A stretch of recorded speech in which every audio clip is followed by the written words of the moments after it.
তো রবিবার এলেই আমার একটা কথা বেশ মানে বারবার মাথায় আসে।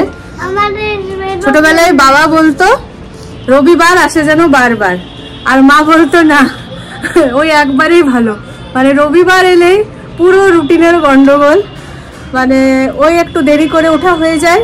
যবে থেকে আমি সংসার করছি মানে এইখানে বিশেষ করে এসে নিজে হাতে, তবে থেকে আমি এটাকে টের পাই বিশেষ করে দেরি হবেই হবে, একদম দেরি হবে। বাজে 2:30, এখনো স্নান হয়নি।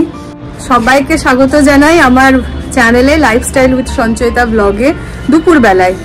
কারণ করব ব্লগ স্টার্ট করব করে টাইম পেরিয়ে চলে যাচ্ছে আর স্টার্ট করা হলো না। তো ফাইনালি এখন বলি না, এবার ক্যামেরাটা হাতে নিই, মানে ফোনটা হাতে নিই।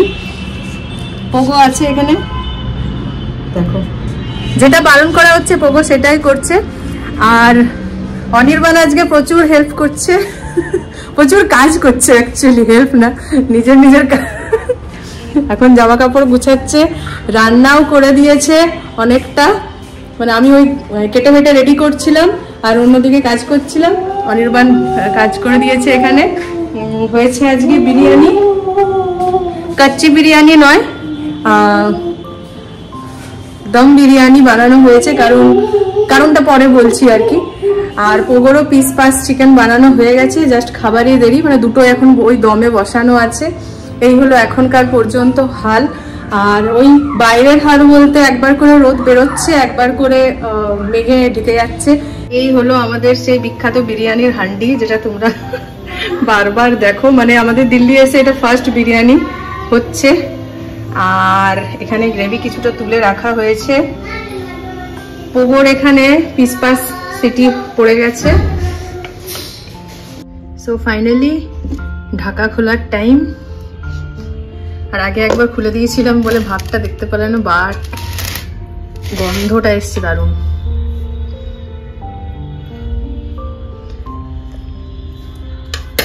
দিল্লিতে ফার্স্ট বিরিয়ানি।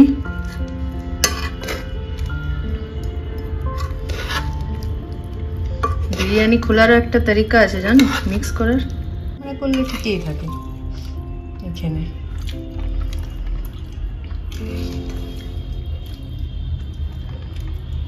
আলু আলু এই যে আলু সিদ্ধ হয়েছে।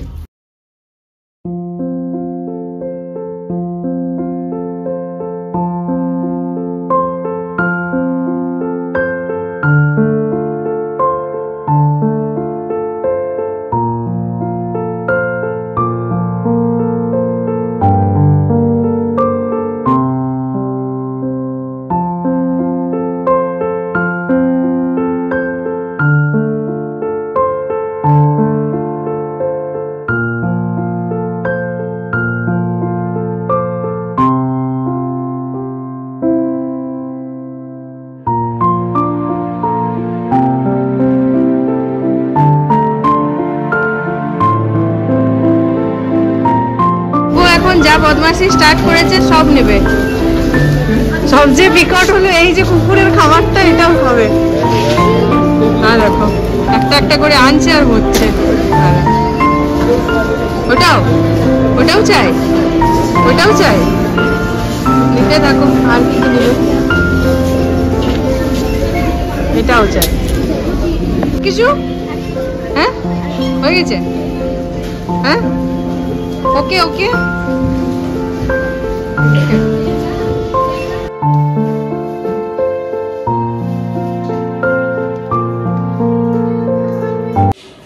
তো আজকে এবার চলে এসেছি সরাসরি রান্নাঘরে আর বানাবো পিঠে। এবারে তো বানানো হয়নি, এর আগে বাড়িতে দিদি একবার করে দিয়েছিল, তখনই খেয়েছিলাম। তো চালের গুঁড়ো নিয়ে এসেছিলাম পুরুলিয়া থেকে। আমাদের ওই পুর পিঠে এবারে তো চলবে না, তার জন্যে ওই দুধ পিঠে টাইপের, মানে একদম যেটা পুর ছাড়া পিঠে হয় সেটাই বানাবো। আর মানে অনির্বাণের পছন্দের, আর আমারও বেশ ভালোই লাগে। ঝাল পিঠেটা আমার বেশি ভালো লাগে। তো দু ধরনেরই বানাবো, ঝাল পিঠে আর দুধ পিঠে পুর ছাড়া। আর সকালে চিকেনের গ্রেভিটা রেখে দিয়েছিলাম বললাম না, ওইটা দিয়েই ঝাল পিঠেটা ভাজা হবে, তাহলে আরও বেশি একটু টেস্টি হবে। আর কেমন মুখে জল চলে আসছে। যাই হোক, এই পিঠেটা নিয়ে একটা বিশাল বড় ব্যাপার ছিল। একটা খুব ভালো রেসিপি পিঠের আমাদের বাড়িতে হয়, মানে এটা অ্যাকচুয়ালি বাবার রেসিপি। বাবা যতদিন মানে প্রত্যেক বছর বাবা মকর সংক্রান্তিতে এই রেসিপিটা, মানে একটা রেসিপি পিঠের, স্পেশাল ঝাল পিঠের করতো, একদম মানে খাসি মাংসের চর্বি দিয়ে বেশ মশলা মশলা করে। এবছর তো সেটা হলো না, আশা করি আসছে বছর বানাবো, আর তখন অবশ্যই তোমাদের সাথে শেয়ার করব না? ঠিক আছে, চলো আপাতত জল গরম হয়ে গেছে। আর আমরা যেটা বানাই, মানে মা যেটা বানায় সেটাই আমি ফলো করেছি। মাকে জিজ্ঞাসা করে একবার মানে কনফিডেন্স লেভেলটা বাড়ালাম আর কি। আগের বছরও বানিয়েছিলাম আমি নিজেই, কিন্তু ওই এক বছরের গ্যাপে যদি আরো কিছু ভুল হয়ে যায়, মানে কি বলবো, কম বানানো হয় তো ওই জন্য আর কি। তাহলে আতপ চালের গুঁড়ো নিয়েছি, এটা এমনি নর্মাল চালের না, আতপ চালের গুঁড়ো, কারণ এটাতে পিঠেগুলো আরো বেশি নরম তুলতুলে হয়। গরম জল দিয়ে মাখতে হয় ব্যাপারটা। চলো স্টার্ট করি। যাই বলছি, এখানে জল আমি গরম করতে দিয়ে দিয়েছি, সাথে নুন আর তেল দিয়ে। আর এই যে রয়েছে আতপ চালের গুঁড়ো, এটা আমি পুরুলিয়া থেকে নিয়ে এসেছিলাম ফার্স্ট টাইম যখন এলাম দিল্লি তখনই, কিন্তু সেটা তো তখন আর ইউজ করা হয়নি। সেম কাপেরই 2 কাপ আমি দেব এই কাপটার।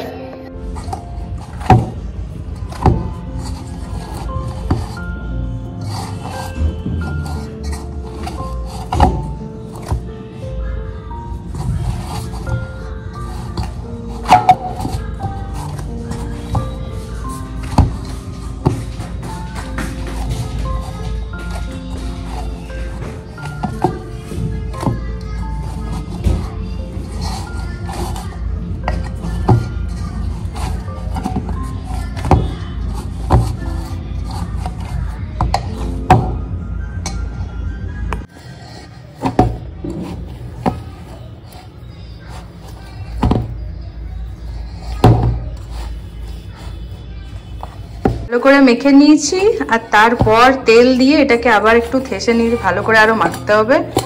মোটামুটি রেডি হয়ে গেছে, মাকে চেক করানো হয়ে গেছে। এরপর এটা দিয়ে গড়তে হবে। অনির্বাণ খুব ভালো করে, দুজন মিলেই করবো, তাহলে জলদি হবে। অনির্বাণ একদম নিপুণতার সাথে গড়ছে পিঠে, একদম এক্স্যাক্ট।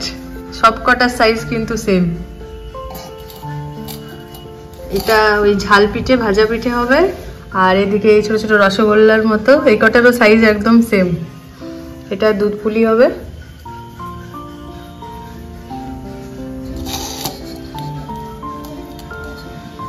একদম এই সব কটা অনির্বাণ করেছি, একদম ক্রেডিট। হ্যাঁ,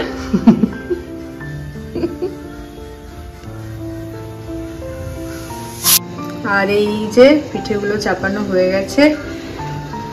মোমো মেকারে হচ্ছে পিঠে। এটাই এখন মানে ওই শর্টকাটে, অত ঝামেলার মধ্যে নেই, এটাতেই সুন্দরভাবে হয়ে যায়। আগের বছরও করেছিলাম এটাতেই সুন্দরভাবে হয়ে যায়।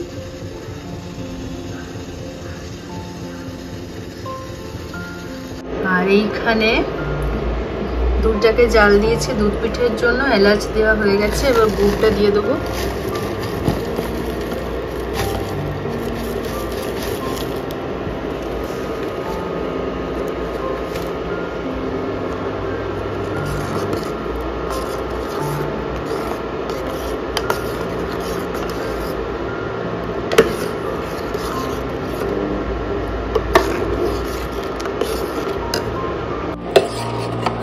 পিঠেগুলোকে দিয়ে দিয়েছি, এটা আবার কিছুক্ষণ আরো হবে।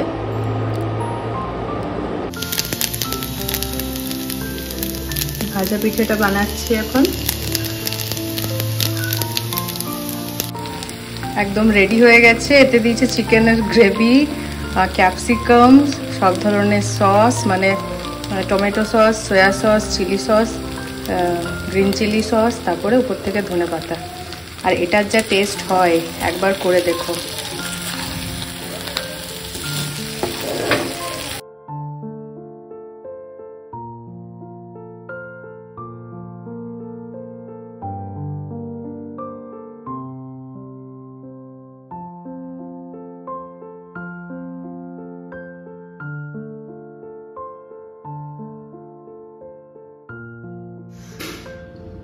তাহলে দু ধরনের মোটামুটি কমপ্লিট।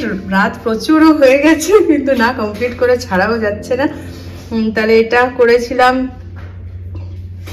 চিলি পিঠে টাইপের, ক্যাপসিকাম দিয়ে মাংসর গ্রেভি সস টস দিয়ে, মানে হচপচ টাইপের, বাট টেস্ট রেটটা দারুণ এসছে। এইটা এখনো খাওয়া হয়নি। দুধ পিঠেটা খোয়া ছিল না, কলাকান মিষ্টি ছিল, সেটাই গুঁড়ো করে দিয়েছি, তার সঙ্গে একটু গার্নিশিং করে দিয়েছি। এই হলো, এটা এখন গরম আছে, এটা ঠান্ডা ঠান্ডা খেতেই বেশি ভালো লাগবে। পরিশ্রম তাহলে সফল হয়েছে, খুব একটা পরিশ্রম হয়নি, বাট এখন ইজি হয়ে গেছে ব্যাপারটা। পুলিটা তো তোমরা খাও, এই রেসিপিটা অবশ্যই একবার ট্রাই করে দেখতে পারো। আর চলো খাওয়া দাওয়া করে নিই, আমাদেরও প্রচুর রাত হয়ে গেছে।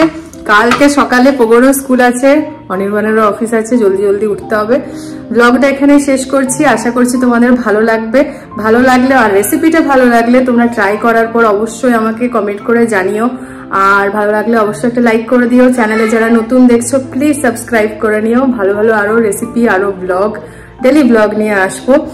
আর আজকের জন্য ব্যাস এতটাই। কাল আবার একটা নতুন ব্লগ, নতুন দিন নিয়ে আসবো।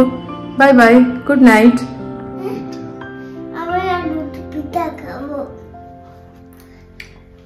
আমিও খাবো বাবা। ঠিক আছে, ভালো হয়েছে। আমি খাবো, আমি পিঠাটাই খাবো। আগে একটু তুমি ইয়েটা খাও, কি ওই ইয়েটা, দুধটা, তাহলে তুমি বুঝতে পারবে।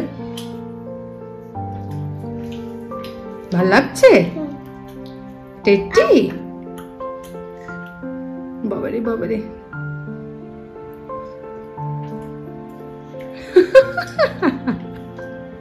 আচ্ছা খেতে খেতে গুড নাইট বলে দাও। Good night. Good night.